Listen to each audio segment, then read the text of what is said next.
महाप्रसाद जननी सर्वसौभाग्यवर्धिनी आधि व्याधि हरा नित्यम तुलसी त्वम नमोस्तुते। जय तुलसी मैया। हरे कृष्णा। आप सभी का दिन शुभ और मंगलमय हो। आज पौष मास के कृष्ण पक्ष की द्वादशी तिथि है और आज के दिन सफला एकादशी व्रत का पारण किया जाएगा। यानी कि एकादशी के दिन जिन भी भक्तजनों ने व्रत धारण किया था, आज द्वादशी के दिन वे सभी लोग अपने व्रत का पारण करेंगे। और व्रत का पारण तुलसी माता की कथाओं को सुनने से ही पूरा माना जाता है। साथ ही जिन भी लोगों ने व्रत नहीं भी रखा था, उन्हें भी तुलसी माताओं की कथाओं को सुनने से अनंत शुभ फलों की प्राप्ति होती है। तो आज के इस वीडियो में आप सुनेंगे एकादशी व्रत पारण पर सुनी जाने वाली संपूर्ण कथा। तो आइए भगवान श्री लक्ष्मी नारायण के चरणों का ध्यान करते हुए इन कथाओं को सुनते हैं। तो आप बड़ी ही श्रद्धा और प्रसन्नचित मन से इन कथाओं को पूरा अवश्य ही सुनिए। बोलिए श्री लक्ष्मी नारायण भगवान की जय। बोलिए राधा कृष्ण की जय। बोलिए श्री तुलसी शालिग्राम जी की जय। एक बार की बात है, एक बुढ़िया माई प्रतिदिन ही तुलसी माता को सींचा करती और तुलसी माता के सामने बैठकर उससे प्रार्थना करती कि हे तुलसी माता, तू सबकी दाता, मैं तेरा बिड़ला सींचू, तू मेरा कर निस्तारा। तुलसी माता अड़ुआ दे लडुआ दे, पीतांबर की धोती दे, मीठे मीठे ग्रास दे, वैकुंठ का वास दे, चटक की चाल दे, पटक की मोद दे, चंदन की काठ दे, झालर की झनकार दे, रानी का सा राज दे, दाल भात का जीवन दे, एकादशी की मोद दे और अंत में श्री कृष्ण का कांधा दे। इतना कहकर तुलसी जी से प्रार्थना करके वह बुढ़िया तो चली जाती, परंतु पीछे से तुलसी मैया सोचती रहती कि मैं किस तरह से इस बुढ़िया की कामना पूरी करूं। यह सोचते सोचते तुलसी मैया दिनों दिन सूखने लगी। कुछ दिनों तक ऐसे ही चलता रहा। तभी एक दिन श्री कृष्ण जी उधर से जा रहे थे और उन्होंने देखा कि तुलसी तो दिन प्रतिदिन सूखती जा रही है। तब उन्होंने कहा कि हे तुलसी, तुम्हें कौन सी चिंता है कि तुम इस तरह से सूखती जा रही हो।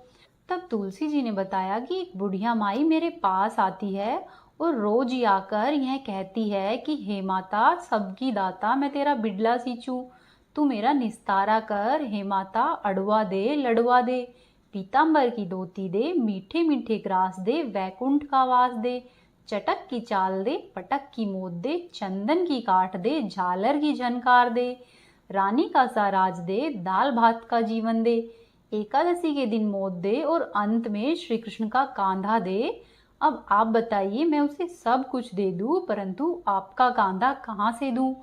इस पर भगवान बोले कि हे तुलसी, तुम चिंता मत करो और बुढ़िया माई को आशीर्वाद दे दो। तुलसी माँ ने वैसा ही किया और फिर इसी तरह से दिन व्यतीत होने लगे।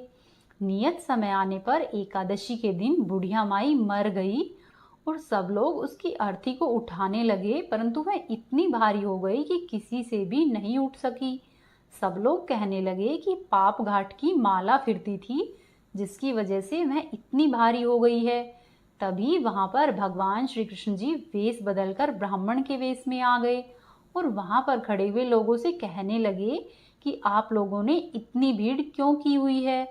तब उन लोगों ने बताया कि एक बुढ़िया माई मरी है, परंतु वह उठ ही नहीं रही है। इस पर ब्राह्मण वेशधारी श्री कृष्ण ने कहा कि भाई एक बार मैं कोशिश करके देखता हूँ। तब लोगों ने कहा कि ठीक है, तुम भी अपने मन का निकाल लो।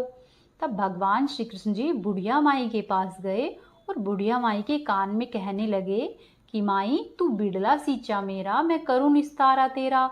बुढ़िया माई अडुआ ले लडुआ ले, पीतांबर की धोती ले, मीठा मीठा भात ले, वैकुंठ का वास ले, चटक की चाल ले, पटक की मोत ले, चंदन का काठ ले, झालर की झनकार ले, रानी का सा राज ले, दाल भात का भोजन ले और एकादशी की मोत ले, और अब अंत में ले तू श्री कृष्ण का कांधा ले।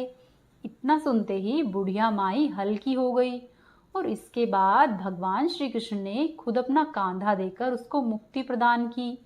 हे तुलसी माई, जैसी आपने उस बुढ़िया माई को मुक्ति दी है, वैसी ही सबको देना। बोलो तुलसी माता की जय। अब आप सुनिए तुलसी माता की एक ननद और भाभी की कहानी। एक बार की बात है किसी गांव में एक ननद और एक भाभी साथ साथ रहती थी। ननद का अभी विवाह नहीं हुआ था।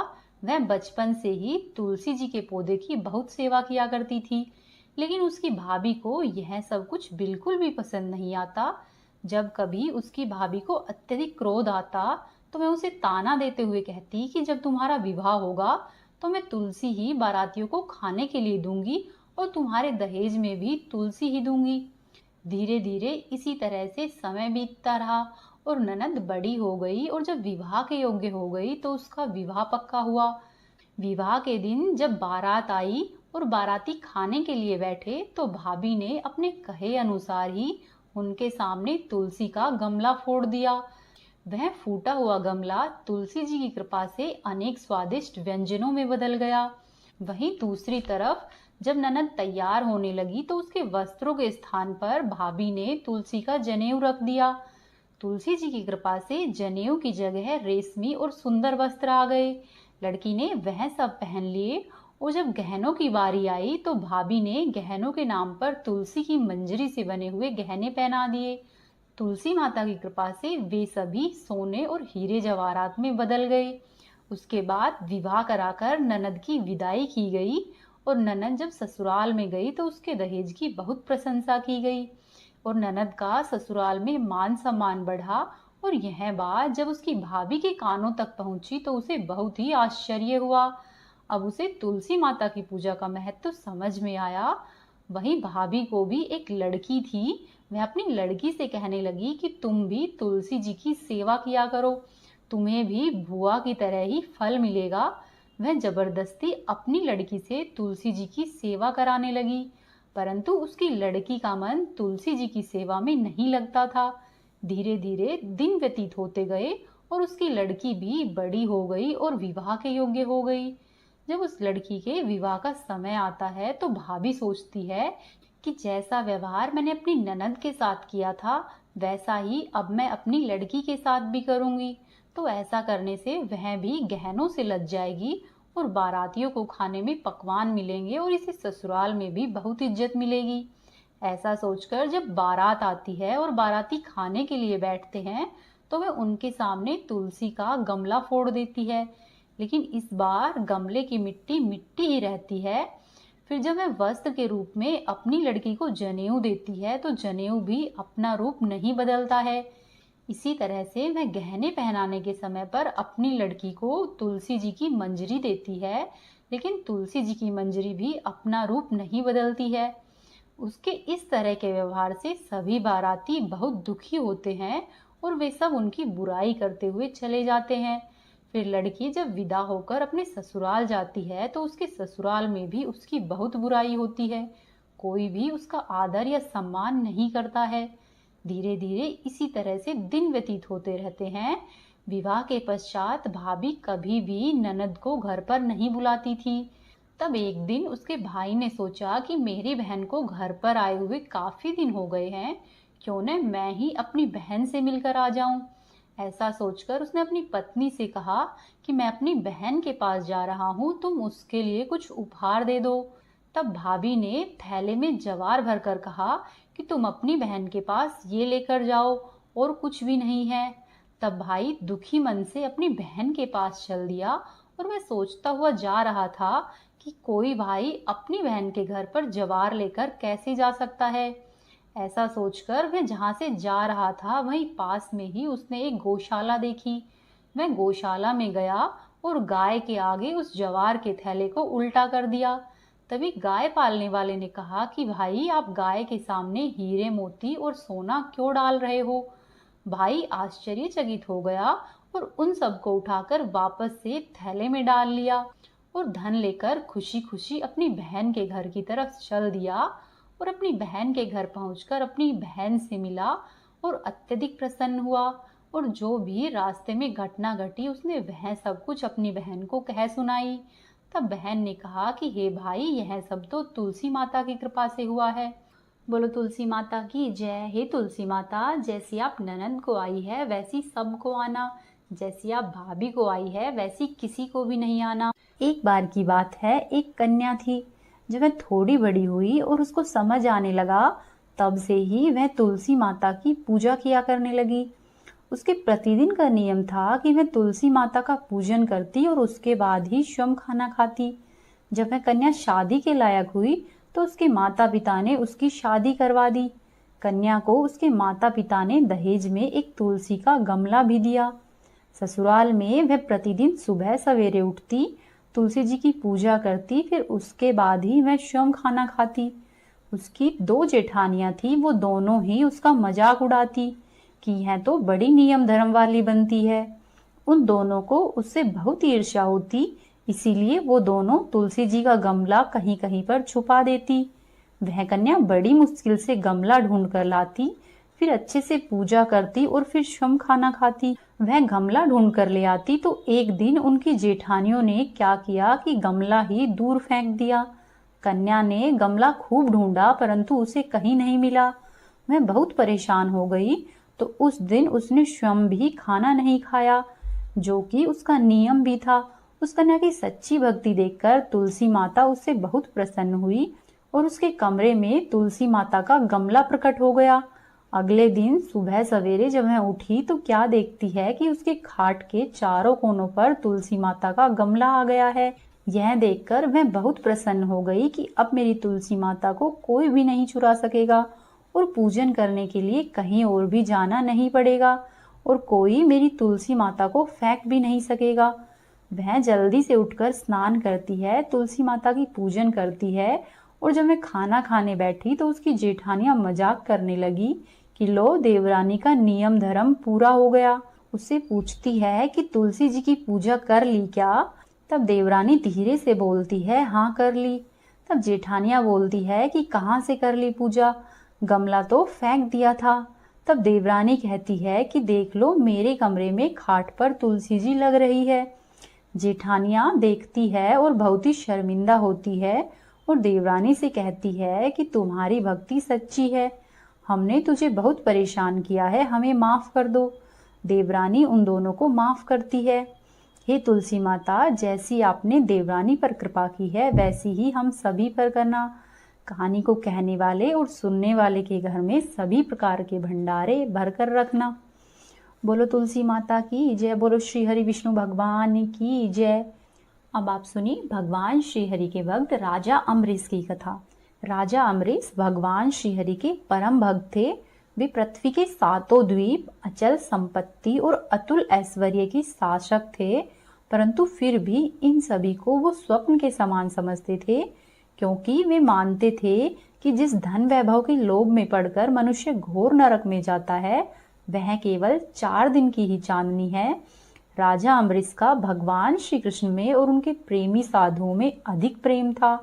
उन्होंने अपने मन को श्री कृष्ण के चरणों में, वाणी को भगवान के गुणों का गान करने में और हाथों को श्रीहरि के मंदिर मार्जन में और अपने कानों को भगवान की मंगलमयी कथा के श्रवण में लगा रखा था। उन्होंने अपने नेत्रों को श्रीहरि के विग्रह व मंदिरों के दर्शन में, नासिका को उनके चरण कमलों पर चढ़ी हुई श्रीमती तुलसी जी की दिव्य गंध में और जिह्वा को भगवान के प्रति अर्पित नैवेद्य प्रसाद में संलग्न कर दिया था। राजा अम्बरीश के पैर भगवान के क्षेत्र आदि की पैदल यात्रा करने में ही लगे रहते थे। वे सिर से भगवान श्री कृष्ण के चरण कमलों की वंदना किया करते थे। इस प्रकार उन्होंने अपने सारे कर्म यज्ञ पुरुष इंद्रियातीत भगवान के प्रति उन्हें सर्वात्मा एवं सर्वस्वरूप समझकर समर्पित किए हुए थे और भगवत भक्त ब्राह्मणों की आज्ञा के अनुसार ही वे इस पृथ्वी पर शासन किया करते थे। राजा ने बड़ी बड़ी दक्षिणा वाले अनेकों अश्वमेध यज्ञ करके यज्ञाधिपति भगवान की आराधना की थी। उनकी प्रजा महात्माओं के द्वारा गाए हुए भगवान के उत्तम चरित्रों का बहुत सम्मान करती थी। किसी समय बड़े प्रेम से श्रवण करती और किसी समय स्वयं ही उनका गायन करती। इस प्रकार उनके राज्य के मनुष्य देवताओं के अत्यंत प्यारे, जिन्हें की स्वर्ग की इच्छा भी नहीं होती थी। राजा अम्बरीश की अनन्य प्रेममयी भक्ति से प्रसन्न होकर भगवान ने उनकी रक्षा के लिए स्वयं सुदर्शन चक्र को नियुक्त कर दिया था, जो कि विरोधियों को भयभीत करने वाला एवं भगवत भक्तों की रक्षा करने वाला है। एक बार राजा ने अपनी पत्नी के साथ भगवान श्री कृष्ण की आराधना करने के लिए 1 वर्ष तक द्वादशी प्रधान एकादशी व्रत करने का नियम लिया था। तो व्रत की समाप्ति होने पर उन्होंने 3 रात का उपवास किया और एक दिन यमुना जी में स्नान करके भगवान श्री कृष्ण की पूजा की। तत्पश्चात पहले ब्राह्मणों को स्वादिष्ट और अत्यंत ही गुणकारी भोजन कराकर उन लोगों के घर पर 60 करोड़ गाय सुसज्जित करके भेज दी। जब ब्राह्मणों को सब कुछ मिल चुका तब राजा ने उन लोगों से आज्ञा लेकर व्रत का पारण करने की तैयारी की। उसी समय श्राप और वरदान देने में समर्थ स्वयं दुर्वासा ऋषि भी वहां पर अतिथि के रूप में आ पधारे। राजा अम्बरीश उन्हें देखते ही उठकर खड़े हो गए, उनको आसन देकर आसन पर बिठाया और विविध सामग्रियों से उनके चरणों में प्रणाम करके भोजन के लिए प्रार्थना की। दुर्वासा जी ने राजा अम्बरीश की प्रार्थना स्वीकार कर ली और इसके बाद आवश्यक कर्मों से निवृत्त होने के लिए वे नदी के तट पर चले गए। वे ब्रह्मा का ध्यान करते हुए यमुना नदी के पवित्र जल में स्नान करने लगे। इधर द्वादशी केवल घड़ी भर की ही शेष रह गई थी। धर्मज्ञ अम्बरीश ने धर्म संकट में पड़कर ब्राह्मणों के साथ परामर्श किया। राजा ने कहा कि हे ब्राह्मण देवताओं, ब्राह्मण को बिना भोजन कराए स्वयं खा लेना और द्वादशी तिथि के रहते हुए पारण नहीं करना, दोनों में ही दोष है। इसीलिए इस समय जैसा करने से मेरी भलाई हो और मुझे पाप नहीं लगे, मुझे ऐसा क्या करना चाहिए वह रास्ता बताए। तब ब्राह्मणों के साथ विचार करके उन्होंने कहा कि हे ब्राह्मणों, श्रुतियों में ऐसा कहा गया है कि जल पी लेना भोजन करना भी है और नहीं भी है, इसीलिए इस समय केवल जल से पारण किए लेता हूँ। ऐसा निश्चय करके मन ही मन भगवान श्रीहरि को याद करते हुए राजा अम्बरीश ने जल पी लिया और फिर दुर्वासा जी के आने की राह देखने लगे। दुर्वासा जी आवश्यक कर्मों से निवृत्त होकर यमुना तट से लौट आए। जब राजा ने आगे बढ़कर उनका अभिनंदन किया तब उन्होंने अनुमान से ही समझ लिया कि राजा ने पारण कर लिया है। उस समय दुर्वासा जी बहुत भूखे थे, वे क्रोध से थर थर कांपने लगे। उन्होंने हाथ जोड़कर खड़े अम्बरीश से डांट कर कहा कि ओहो, देखो तो सही यह कितना क्रूर है, यह धन के मद में मतवाला हो रहा है। भगवान की भक्ति तो इसे छू तक नहीं गई और यह अपने को बड़ा समर्थ मानता है। आज इसने धर्म का उल्लंघन करके बड़ा अन्याय किया है। मैं इसका अतिथि होकर आया हूँ, किंतु फिर भी मुझे खिलाए बिना ही इसने स्वयं खा लिया है। अच्छा देख, तुझे अभी इसका फल चखाता हूँ। ऐसा कहते कहते ऋषि क्रोध से जल उठे। उन्होंने अपनी एक जटा उखाड़ी और उससे अम्बरीश को मार डालने के लिए एक कृत्या राक्षसी उत्पन्न की। वह राक्षसी आग के समान जलती हुई हाथ में तलवार लेकर राजा अम्बरीश पर टूट पड़ी। परम पुरुष परमात्मा श्रीहरि विष्णु भगवान ने अपने सेवक अम्बरीश की रक्षा के लिए पहले से ही सुदर्शन चक्र को नियुक्त कर रखा था। जैसे आग क्रोध से गुर्राते हुए सांप को भस्म कर देती है, वैसे ही सुदर्शन चक्र ने दुर्वासा जी की कृत्या को जलाकर ढेर कर दिया। जब दुर्वासा जी ने देखा कि मेरी बनाई हुई कृत्या तो जल रही है और चक्र मेरी ओर आ रहा है, तब दुर्वासा ऋषि भयभीत हो गए और अपने प्राण बचाने के लिए जी छोड़कर एक ओर भाग निकले। जैसे ऊंची ऊंची लपटों वाला दावानल सांप के पीछे दौड़ता है, वैसे ही भगवान का चक्र ऋषि के पीछे लग गया। जब चक्र दुर्वासा जी के पीछे लगा हुआ था, तब दुर्वासा जी दिशा, आकाश, पृथ्वी, अतल, वितल आदि नीचे के लोक, समुद्र, लोकपाल तथा उनके द्वारा सुरक्षित लोक एवं स्वर्गलोक तक में गए। परंतु जहां जहां पर वे गए, वहीं वहीं पर उन्होंने ऐसे ही तेज वाले सुदर्शन चक्र को अपने पीछे लगा हुआ देखा। जब उन्हें कहीं भी कोई रक्षक नहीं मिला, तब ऋषि डर गए। अपने प्राण बचाने के लिए वे देव शिरोमणि ब्रह्मा जी के पास गए और बोले कि हे ब्रह्मा जी, आप शंभु है, भगवान के इस तेजोमय चक्र से मेरी रक्षा कीजिए। तब ब्रह्मा जी ने कहा कि दुर्वासा जी, मैं शंकर जी, दक्ष, भृंगु आदि प्रजापति, भूतेश्वर आदि सब जिनके बनाए हुए नियमों में बंधे हैं तथा जिनकी आज्ञा शिरोधार्य करके हम लोग संसार का हित करते हैं, उनके भक्त के विद्रोही को बचाने में हम लोग समर्थ नहीं हैं। जब ब्रह्मा जी ने इस प्रकार दुर्वासा ऋषि को निराश कर दिया, तब भगवान के चक्र से संतप्त होकर दुर्वासा ऋषि कैलाशवासी भगवान शंकर की शरण में गए।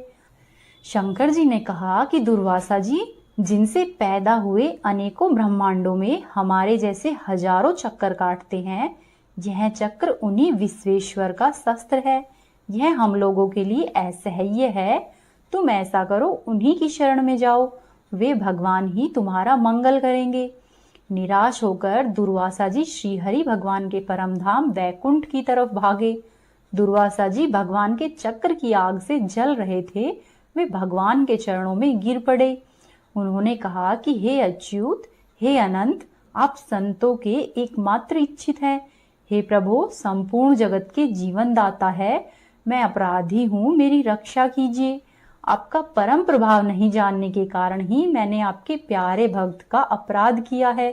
हे प्रभु, आप मुझे बचाइए। तब श्री भगवान ने कहा कि दुर्वासा जी, मैं सदा ही भक्तों के अधीन हूँ। मुझ में तनिक भी स्वतंत्रता नहीं है। जो भक्त स्त्री, पुत्र, गृह, गुरुजन, प्राण, धन, इहलोक और परलोक सबको छोड़कर केवल मेरी ही शरण में आ गए हैं, उन्हें छोड़ने का संकल्प मैं नहीं कर सकता हूँ। भक्त भगवान से पहले आते हैं। इसमें संदेह नहीं है कि ब्राह्मणों के लिए तपस्या और विद्या परम कल्याण के साधन है, परंतु यदि ब्राह्मण उद्दंड और अन्यायी हो जाए तो वे दोनों ही उल्टे फल देने लगते हैं। दुर्वासा जी सुनिए, मैं आपको एक उपाय बताता हूँ जिसका अनिष्ट करने से आपको इस विपत्ति में आना पड़ा है। आप उन्हीं के पास जाइए, उनसे क्षमा मांगिए, तब जाकर आपको शांति मिलेगी। सुदर्शन चक्र की ज्वाला से जलते हुए दुर्वासा मुनि वापस लौटकर राजा अम्बरीश के पास आए और उन्होंने अत्यंत ही दुखी होकर राजा के पैर पकड़ लिए। दुर्वासा जी की यह चेष्टा देखकर और उनके चरण पकड़ने से लज्जित होकर राजा अम्बरीश भगवान श्रीहरि के चक्र सुदर्शन की स्तुति करने लगे। राजा अम्बरीश ने कहा कि हे प्रभु सुदर्शन, आप अग्नि स्वरूप है। हे भगवान के प्यारे हजार दांत वाले चक्रदेव, मैं आपको नमस्कार करता हूँ। समस्त अस्त्र शस्त्रों को नष्ट कर देने वाले एवं पृथ्वी के रक्षक, आप इन ब्राह्मण की रक्षा कीजिए। आप कृपया करके हमारे कुल के भाग्योदय के लिए दुर्वासा जी का कल्याण कीजिए। हमारे ऊपर यह आपका महान अनुग्रह होगा। यदि मैंने कुछ भी दान किया हो, यज्ञ किया हो अथवा अपने धर्म का पालन किया हो, यदि हमारे वंश के लोग ब्राह्मणों को ही अपना आराध्य देव समझते रहे हो, तो दुर्वासा जी की जलन मिट जाए। भगवान समस्त गुणों के एकमात्र आश्रय स्थल है। यदि मैंने समस्त प्राणियों के आत्मा के रूप में उन्हें देखा हो और वे मुझ पर प्रसन्न हो, तो दुर्वासा जी के हृदय की सारी जलन मिट जाए। जब राजा अम्बरीश ने दुर्वासा जी को सब ओर से जलाने वाले भगवान के सुदर्शन चक्र की इस प्रकार स्तुति की, तब उनकी प्रार्थना से सुदर्शन चक्र शांत हो गया। जब दुर्वासा जी चक्र की आग से मुक्त हो गए और उनका चित्त स्वस्थ हो गया, तब वे राजा अम्बरीश को अनेक प्रकार के उत्तम आशीर्वाद देते हुए उनकी प्रशंसा करने लगे। दुर्वासा जी ने कहा कि धन्य है, आज मैंने भगवान के प्रेमी भक्तों का महत्व देखा है। हे राजन, मैंने आपका अपराध किया है, फिर भी आप मेरे लिए मंगल कामना ही कर रहे हैं। महाराज अम्बरीश, आपका हृदय करुणा भाव से परिपूर्ण है। आपने मेरे ऊपर महान अनुग्रह किया। ओहो, आपने मेरे अपराध भुलाकर मेरी रक्षा की है। जब दुर्वासा जी चक्र से जीवन रक्षा के लिए भाग रहे थे, तब से राजा अम्बरीश ने भोजन नहीं किया था। वे दुर्वासा जी के लौटने की राह देख रहे थे। अब उन्होंने दुर्वासा जी के चरण पकड़ लिए और उन्हें प्रसन्न करके विधि पूर्वक भोजन कराया। दुर्वासा जी ने बहुत ही संतुष्ट होकर राजा अम्बरीश के गुणों की प्रशंसा की और उसके बाद उनसे अनुमति लेकर आकाश मार्ग से प्रस्थान किया। जब सुदर्शन से भयभीत होकर दुर्वासा जी भाग रहे थे, तब से लेकर के उनके वापस लौटने तक 1 वर्ष का समय व्यतीत हो गया था।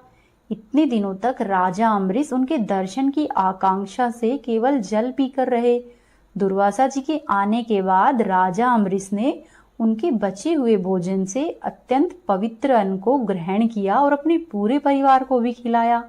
कुछ वर्ष बीतने पर राजा अम्बरीश ने अपने ही समान भक्त पुत्रों पर राज्य का भार छोड़ दिया और स्वयं वन में चले गए।